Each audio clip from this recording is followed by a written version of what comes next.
ఇక్కడ ఉండాల్సింది మీరు అక్కడికి వెళ్ళారు, ఎలా అనిపిస్తుంది? ఇట్స్ ఇంట్రెస్టింగ్, చాలా బాగుంది. ఇన్ని రోజులు ఇది హాట్ సీట్ అనుకున్నాను, అది కూడా హాట్ సీట్ అని తెలిసింది. అంతే కదా, ఇక్కడ కూర్చున్న వాళ్ళకి ఏ టెన్షన్స్ ఉండవు, అక్కడ కూర్చున్న వాళ్ళకి టెన్షన్స్ కదే అండి. ఇప్పుడు ఇక్కడ తెలుస్తుంది నాకు ఏమడుగుతారో ఏంటో అన్నట్టు ఉంటుంది. సో చెప్పండి సార్, ఇది second cinema. Yes sir. So ఎలా జరిగింది, ఈ ప్రాజెక్ట్లోకి ఎలా వచ్చారు, ఏంటి? ఇట్స్ బ్యూటిఫుల్ జర్నీ అండి. అక్కడమ్మ ఇక్కడ అబ్బాయి కథ, లైన్, కాన్సెప్ట్ అన్నీ విన్నప్పుడు ఐ ఫెల్ట్ వెరీ హ్యాపీ. అంటే చాలా అదృష్టం, భలే మంచి కథ దొరికింది. బికాజ్ మంచి కథలు మా దాకా నేను చేసే అంత దాకా వచ్చే లోపలనే అన్నీ సమకూరి వస్తాయి మామూలుగా యూజువల్లీ. బట్ ఇది స్టార్టింగ్ స్టేజ్ సీడ్ కింద ఉన్నప్పుడే నాకు తెలిసింది ఈ concept. And I'm very happy నాకు ఇలాంటి ఒక సినిమా రావడం, and that to in the starting stages of career ఇలాంటి సినిమా రావడం I'm very happy sir. So trailer చూస్తే కామెడీ ఎంటర్టైన్మెంట్ మీద బ్యాంక్ అయినట్టున్నారు. అసలు ఏముంది ఇంకా స్పెషల్ సార్? అంటే ద స్టోరీ మీదే మేము ఎక్కువ ఉన్నాం సార్. అంటే ఎట్లా అంటే ఒక కథ ఫుల్ ఆర్క్ ఫినిష్ అవ్వడం, ఎక్కడి నుంచి మొదలైంది, ఎక్కడ ఎండ్ అయింది, క్యారెక్టర్స్ ఎందుకు వస్తున్నాయి, ఒక కథలాగా వెళ్తూ ఉండడం రీసెంట్ టైమ్స్లో నాకు చాలా బాగా నచ్చిన విషయం అనమాట.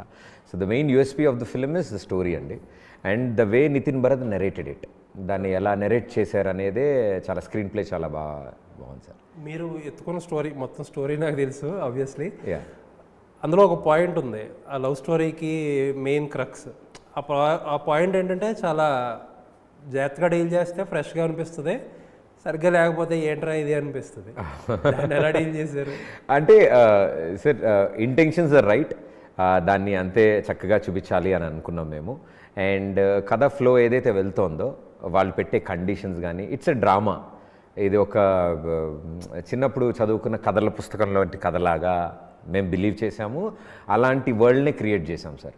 సో ఇందులో ఇబ్బంది పడే పాయింట్స్ కానీ, డౌట్ ఉన్న పాయింట్స్ ఏం లేవు. వాళ్ళ ఊరు ఆచారాలు, వాళ్ళ ఊరులో పెట్టుకున్న కండిషన్స్ సాధారణంగా ఏ ఊర్లో ఉండవు. సో అలాంటి అలాంటి కండిషన్స్ ఉన్నాయని ఆటోమేటిక్లీ డ్రామా కూడా దానికి సంబంధించినట్టే రొటేట్ అవుతూ ఉంటుంది. సో అదే ప్రాసెస్లో ఆ ఊర్లో ఏం జరిగింది, ఇంటర్వెల్ తర్వాత ఆ కాన్ఫ్లిక్ట్కి సొల్యూషన్ ఎలా ఎత్తుక్కున్నాను నేను అనేదే the whole drama is. So most entertaining వేలో చెప్పడానికి ట్రై చేసాం సార్. అదే సత్య గారిని, గెటప్ శ్రీన్ గారిని బాగా వాడారంట కేసింది. వాడేమో సార్, అసలు అంటే దట్ పొటెన్షియల్ వాళ్ళ దగ్గర ఉంది. అండ్ ఆ క్యారెక్టర్స్ డిజైన్ అయినప్పటి నుంచి ఆ పేర్లతో ఉన్నాం మేము. అందుకే వెంటబడి ఎట్టి పరిస్థితుల్లో డేట్స్ క్లాష్ ఎలా ఉన్నా సరే ఆ రోల్ని అలాగే ప్లే చేశారు. అండ్ వాళ్ళు ఒక్కసారి ఆ క్యారెక్టర్ విన్న తర్వాత వాళ్ళ ఎనర్జీస్ వాళ్ళు పెట్టడం ఆ క్యారెక్టర్ కోసం. సీన్ గారు ఫస్ట్ సీన్ చేసినప్పుడు ఫస్ట్ షాట్ అయిపోగానే చేసేసాడు. చేసిన తర్వాత బాగా ఏదో వర్కౌట్ అవ్వట్లేదు, ఏంటి అని డిస్కషన్ జరుగుతోంది. సో క్యారవాన్లో అందరం కూర్చున్నాము, అద్దంలో నేను ఇలా చేయనా పోనీ అలా చేయనా అని మాట్లాడుకుంటున్నాం. అది సడన్గా ఆయనకి ఐడియా వచ్చి రింగ్ ఇలా తిప్పాడు, మెల్లకని పెట్టాడు. ఇది ఎలా ఉందన్నాడు, ఒకసారి చెక్ చేద్దాం ఈ సీన్లో బాగుంటే అన్నాడు. సరే అని వెళ్ళాడు, విరగదీసాడు అతను. చేయగానే మా డైరెక్టర్ సూపర్ ఉంది బాబా, అదిరిపోయిందంటే బాగా వచ్చిందంటే సినిమా అంతా ఇలాగే ఉండైతే అని. సో అనవసరంగా ఒక్క షాట్ చేశాడు ఆ రోజు. ఇంకో బుక్ మొత్తం సంవత్సరం పాటు పాపం ఆయనకి emotional scene, comedy scene, angry scene అన్నిట్లో ఇలా ఉండాలి సినిమా అంతా. సో అదేంటి. అండ్ సత్య గారిది కూడా త్రూ అవుట్ క్యారెక్టర్ అది. ఆయన చేసిన అద్భుతమైన డ్రైవింగ్ వల్ల, ఆయన మా డ్రైవర్ రోల్లో, నేను ఇంజనీరు, ఇద్దరం కలిసి ఊరు వెళ్దాం. ట్రైలర్లో మీరు చూసుంటారు, నిద్రపోతూనే ఉంటాడు మొత్తం జర్నీ. దానివల్ల ఆ ఊర్లో నాతో పాటు అతను కూడా ఇరుక్కుపోతాడు. సో ఎప్పుడు చూసినా బ్యాగ్ సర్దుకుని వెళ్ళిపోదాం సార్ అంటాడు. So I think very interesting characters వాళ్ళు ప్లే చేయడం. అండ్ త్రూ అవుట్ ఉండాలి, మొత్తం వాడాలని కాకుండా కథ వాళ్ళని అడిగింది, ఆ రోల్స్ అవి అక్కడక్కడ, అండ్ కరెక్ట్ టైంలో వస్తారు వాళ్ళు సినిమాలో. టైటిల్ కూడా పవన్ కళ్యాణ్ గారి సినిమా పెట్టారు. ఏంటి ఎక్స్ట్రా ఐబాల్స్ తీసుకురావడానికి కదా ఆబ్వియస్లీ ఆబ్జెక్టివ్? లేదు sir, the basic intention was ఇలాంటి ఒక కథకి అంటే చెప్తున్నప్పుడు అండ్ కథ ఫార్మేషన్ అవుతున్నప్పటి నుంచి ఈ టైటిల్ కన్సిడరేషన్లో ఉందండి. అవుతున్నా, కుదురుతుందా, మనకి దొరుకుతుందా, అంటే పర్మిషన్స్ ఏమైనా ఉంటాయా అండ్ వీవర్ వెరీ కొంచెం కంగారు పడ్డాము. కానీ చాలా మంచి టైటిల్, చాలా బాగుంది. అక్కడున్న అమ్మాయికి, ఒక పల్లెటూరులో మారుమూల గ్రామంలో పెరిగిన అక్కడ అమ్మాయికి, సిటీలో పెరిగిన ఒక సివిల్ ఇంజనీర్ అబ్బాయికి, ఇక్కడ అబ్బాయికి ఎలా కనెక్షన్ అనేది ఈ సినిమా. సో ఆ టైటిల్ ఇమీడియట్గా చెప్పినప్పటి నుంచి వీఆర్ వెరీ కాషియస్. మీకు వచ్చిన డౌటే, టెక్నికల్గా ఏముంటాయి ఇలాంటి టైటిల్స్ వాడాలంటే? అంటే ఏం లేదు సార్, ఇది అవుట్ ఆఫ్ రెస్పెక్ట్ మేము అనుకున్నామంటే is super star, is big. And ఆయన లాంచ్ సినిమా ఇది, ఆయన title, first title, and very long back, 25 years back title ఇది. సో కన్సిడరేషన్స్ మేము అప్రోచ్ అవ్వడము రిజిస్ట్రేషన్ కోసం, and it is available. So మేము తీసుకున్నాము, ఆల్ ది బెస్ట్ అని చెప్పి ఇచ్చారు ఛాంబర్లో కూడా. So we were very happy. 2 years బ్యాకే ఇది రిజిస్టర్ చేసి పెట్టుకున్నాము. తక్కువ టైం ఫ్రేమ్ ఏదో ఉంటుందేమో కదా, ఎంత టైంలో అయితే రీయూజ్ చేయకూడదని ఏదో ఉంటుంది అనుకుంటు కదా. అలా ఉంటాయి అన్నారు సార్, అంటే వెరీ ఇమీడియట్లీ చేయడానికి ఉండదు, రీకాల్ వాల్యూ ఉంటుంది కదా. అండ్ వెంటనే తీసుకున్న వెంటనే వీఆర్ వెరీ సీరియస్గానే ఏదైతే అనుకున్నామో అది దొరికింది ఆ టైటిల్. ఎందుకంటే మేము ఇంకో ఆల్టర్నేటివ్ అనుకోలేదు. So all the long pre production చేసుకున్నాము, అన్నీ చేసాము, సబ్జెక్ట్ అంతా ముందుకు కదులుతుంది. టైటిల్ ఏంటి దొరుకుతుందా, టైటిల్ చేయగలమా, ఎవరిని అడగాలి, ఎలా అడగాలి, అందరం కొత్త వాళ్ళం, మాకేమీ ఇంత డీటెయిలింగ్గా తెలియదు. So when we approach the chamber, definitely తీసుకోమన్నారు అండ్ దొరికింది, తీసుకున్నాము.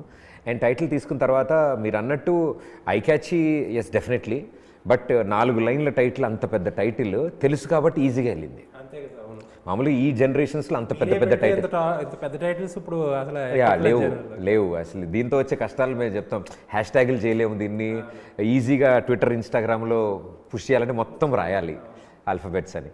బట్ స్టిల్ ఏంటంటే తెలుసున్న టైటిల్ వల్ల మాకు ఏంటంటే ఒకసారి చెప్పగానే డీప్ డౌన్ ఏరియాస్ కూడా గుర్తుంది, ఇక్కడ పోయినా ఓకే ఆ సినిమానా అనేది. So that was an added మాకు. Thanks to public, how they reacted, and they were very positive. That మాకు వచ్చే మెసేజెస్ కానీ కాల్స్ కానీ వర్ ఆల్ పాజిటివ్. యాక్చువల్లీ మంచి టైటిల్ భయ్యా, కళ్యాణ్ గారి టైటిల్ ఇది, మంచి హిట్ కొట్టాలి మీరు అన్నప్పుడు ఇంకొంచెం బాధ్యత, అంటే ఇట్స్ లైక్ ఎ ట్రిబ్యూట్. టెక్నికల్గా అవసరం లేదు కానీ కళ్యాణ్ గారికి ఏదైనా చెప్పడం ట్రై చేస్తారా, జస్ట్ ఊరికే? లేదు సార్, ఆయన ఉన్న ఇప్పుడు పరిస్థితుల్లో, ఆయన ఉన్న కండిషన్స్లో ఐ థింక్ కూడా is doing bigger things for the society. So నాకు తెలిసి ఇది హిట్ కొట్టి, అరే మంచి సినిమా చేశారు ప్రదీప్ వాళ్ళు, మా ఇక్కడ టైటిల్ అంట అని హిట్ కొట్టాక ఆయనకి తెలిస్తే విల్ బి హ్యాపీ సార్. ఎలాగోలా తెలిస్తే అదే చాలు. అంటే అంత హ్యాపీనెస్లో తెలియాలని ఉంది. ఎప్పుడైనా కలిసారా మీరు కళ్యాణ్ గారిని? యా అండి, వర్క్ చేయడం ఏదైనా వర్క్ నేను అత్తారింటి దారేదిలో స్మాల్ రోల్ ప్లే చేశాను, చాలా పరిచయం ఆయన నాకు. లేదు, సో చాలా చిన్న రోల్ ప్లే, డైనింగ్ టేబుల్ దగ్గర రోల్, చిన్న రోల్ ప్లే చేశాను అందులో. సో అది ప్లే చేయడం, ఆ ప్రాసెస్లో నేను ఎక్కువ రోల్ స్పెండ్ చేశాను ఆయనతో షూటింగ్లో. కానీ చిన్న రోల్కి అంత ఎక్కువ రోజులు స్పెండ్ చేశారా? చాలా చిన్న రోల్ అండి, అంటే నేను ఒక సినిమాలో 4 minutes కనిపిస్తే నేను 40 days వెళ్ళాను షూటింగ్కి. అవునా?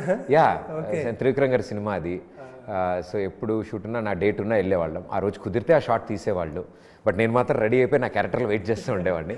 సో నేను క్యారవాన్లోనే ఎక్కడో వెయిట్ చేసే రకం కాదు, సెట్లో ఏమైనా జరుగుతుంటే కెమెరా వెనకాల కూర్చొని చూసేవాడిని. సో అలా సార్కి పరిచయం అవ్వడం, సార్ పరిచయం చేయడం, కూర్చోవడం ఆయనతో, లంచ్ చేయడము. So it is a very special bonding I have. So అలా దాని తర్వాత వేరే షూటింగ్స్లో ఉన్నప్పుడు కూడా పర్మిషన్ తీసుకుని వెళ్ళి కలిసేసి వచ్చేవాడిని. 5-10 minutes I use to spend time with him. ఏం జరుగుతున్నాయి ప్రదీప్, అది ఇది అని అన్నీ అడిగేవాళ్ళు. అండ్ దాని తర్వాత last I met him with Bheemla Nayak shoot.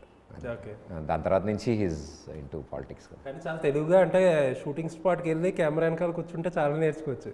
Yeah అండి, అంటే ఇట్స్ వండర్ఫుల్ వరల్డ్ అది. అంటే అన్నీ క్రియేట్ అవుతున్నాయి, అందరు ఎనర్జీస్ ఉంటాయి, చాలా ఈజీగా కనిపిస్తుంది స్క్రీన్ మీద.